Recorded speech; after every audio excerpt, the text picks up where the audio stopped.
Sonic the Hedgehog, everyone's favorite speedy, cocky little blue rodent. Sometimes the fate of the world's at stake and he 100% delivers, and other times he relies on his friends a bit too much or just does something stupid to make things worse. Today, we're gonna look at Sonic's character in every mainline Sonic the Hedgehog game and rank him from worthless to elite. In the Hedgehog's debut, he plays a pretty standard protagonist role. There's not much story or context given, Sonic's just running around super fast and saving tiny animals from the clutches of the evil Dr. Robotnik. He succeeds, doesn't fuck anything up, and sets up a great foundation for his character, but compared to some later portrayals, it's nothing spectacular, so he'll go typical. Sonic 2 ups just about everything from that first game. Faster levels, brighter environments, more characters, more emeralds, and a new form for our Blue Blur, Super Sonic. You can only use it when you collect all 7 Chaos Emeralds, but it makes Sonic feel OP as all hell. Now, Tails does travel with him, but he's not dependent on him for anything. Sonic's a role model to him, and Tails desperately wants to tag along. Nope. This game really refined Sonic into the badass he was seen as in the 90s, and I'm gonna be generous and push him up to elite for it. I don't know what to do with this one, because Sonic's able to time travel, which is super useful, but everything depends on whether or not you get the good or bad ending. Some futures are destroyed by Eggman, and others flourish in his absence. It all boils down to how well the player plays the game. It makes him tough to rank, but him having so much control over the fate of the world makes me have to put him at least up in typical hero. I'm grouping Sonic 3 with Sonic and Knuckles again because it's the definitive version and gives us the best look at the complete narrative. Eggman's trying to relaunch the Death Egg and tricks Knuckles the Echidna into helping him steal the Master Emerald. Instead of an overweight roboticist being his main competitor, here it's another anthropomorphic creature with powers that very much rival his. And when partnered with Eggman, the odds are really stacked against him throughout this one. Once Knuckles changes sides though, it's basically over. Sonic rips through the Death Egg and goes super to defeat Eggman. But if you collect all 7 Chaos Emeralds and convert those to Super Emeralds, you can unlock Hyper Sonic for the only time in the series. He's even faster than Super Sonic and can breathe underwater, making this the strongest form of Sonic we've seen to date. That alone makes this a really straightforward elite. Yeah! In Sonic's fake 3D game, he's not doing anything too crazy. This new gameplay style makes him feel a lot slower and less agile than the classic games, which makes playing as him not feel nearly as satisfying. Plot-wise though, it's basically Sonic 1. Eggman's after the emeralds and Sonic tries to save a bunch of flickies and stop the Doctor. The mediocre gameplay makes me want to lower him a bit, but he is effective in his goal and is a one-man wrecking crew, so I'll give it to him. Typical. Sonic Adventure is an excellent transition to 3D for the Sonic series. It carries over the level design philosophies, his moveset, and adds a couple new moves to make navigating this 3D space easier. He plays great, but his plot significance is watered down by the inclusion of a bunch of other characters. And that's not a bad thing, but it is for Sonic's role. Now, he's just one of 6 playable characters. And sure, his story is still the main event, but when you play through Tails' story, you see him beat Sonic to the end of every single stage. For the fastest thing alive, you'd expect him to easily outrun his pal. But he doesn't. And toward the end of the game, when Sonic defeats the Egg Viper and sends Eggman plummeting towards Station Square, he's off doing something else, and in a last-ditch effort, Eggman sends a missile at Station Square to blow it to bits. And the only one around that can do anything about it is Tails, so all by himself, he beats Eggman to the explosive and defeats him, which is a big moment for him, but makes Sonic out to be super careless and not having the situation under control at all. But when Perfect Chaos takes its full form, Sonic goes super and is the only one that stands a chance against that thing. That moment is pretty elite, but with the big focus on other characters and him failing to stop an Eggman missile, I've got to knock him down to typical hero.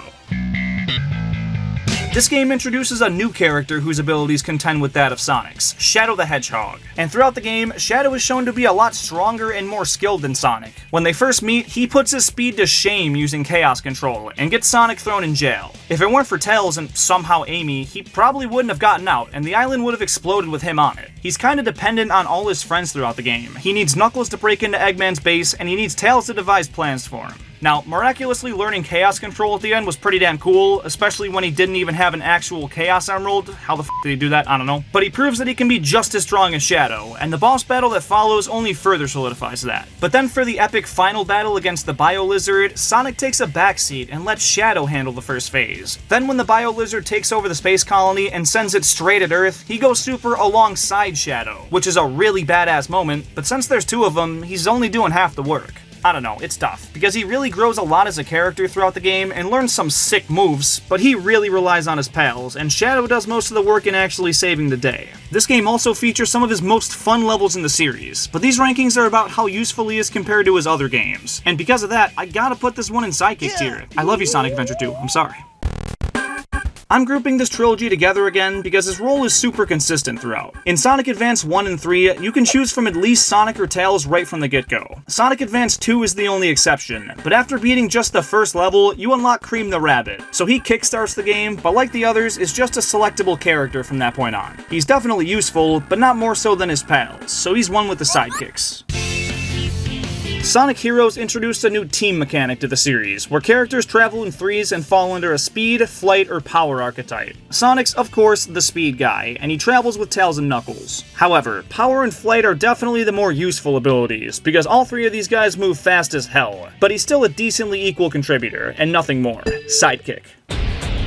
The main character in this one is pretty self-explanatory, but Sonic does make an appearance as a side character that sometimes travels with Shadow through a level and can be played as with a second controller. This game has a whole bunch of story routes that change the way things play out. If Shadow helps the heroes, Sonic and Co defeat Black Doom, but if Shadow helps him, Sonic can't do a thing to stop it. This is about as helpless to a situation as we'll ever see Sonic, so I'll take the opportunity to give him his very first worthless.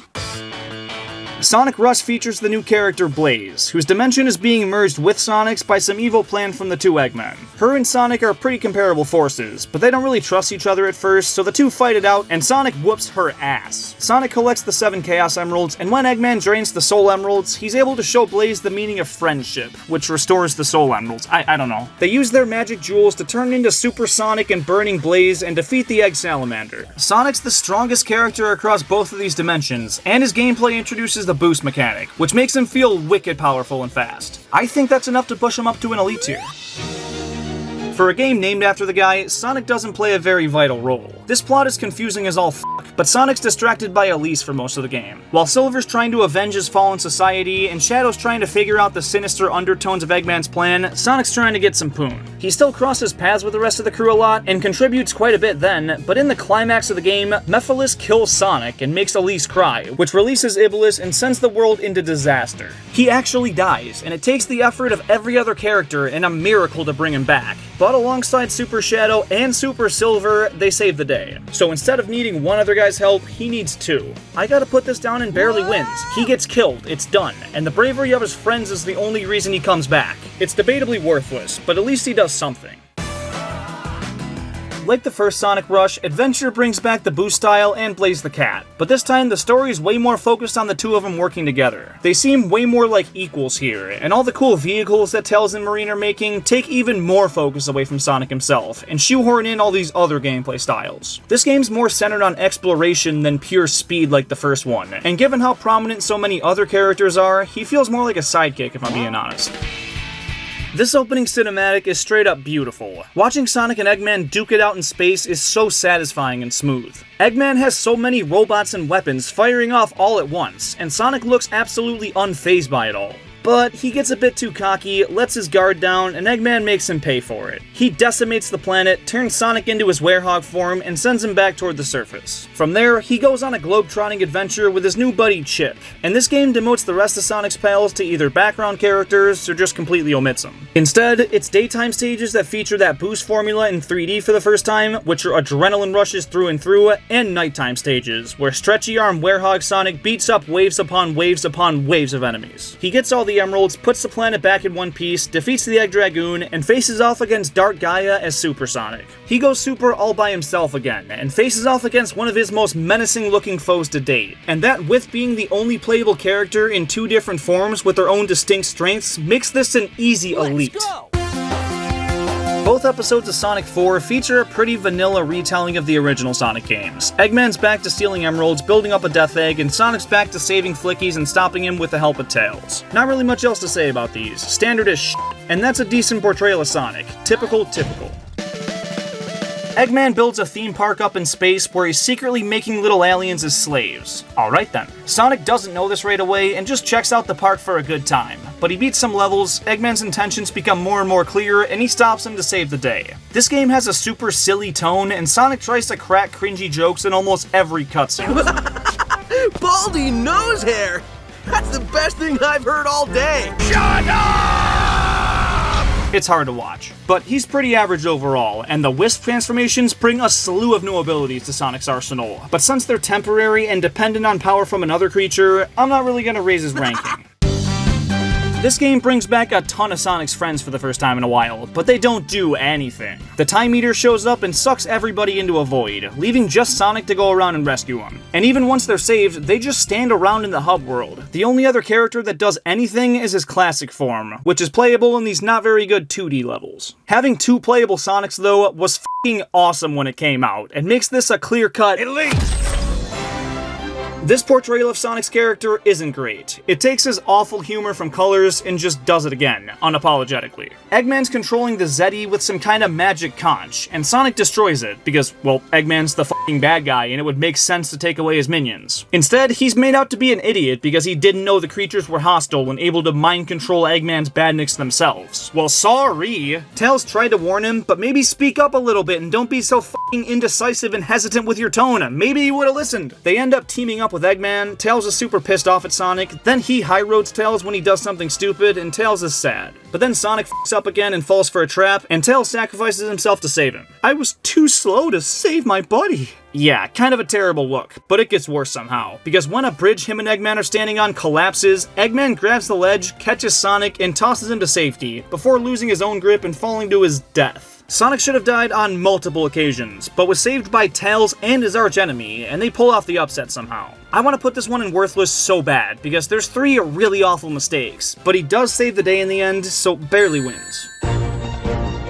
This is the only Sonic Boom game I'll be talking about, because 1, it's the only one for home console, and 2, because what I'll say for this one applies to the rest pretty well. He travels with Tails, Knuckles, and Amy, and each character has unique attributes that are required to beat certain sections. They're all equally important, and while Sonic is generally seen as the leader, in terms of importance, he's the same as the quote-unquote sidekicks, so...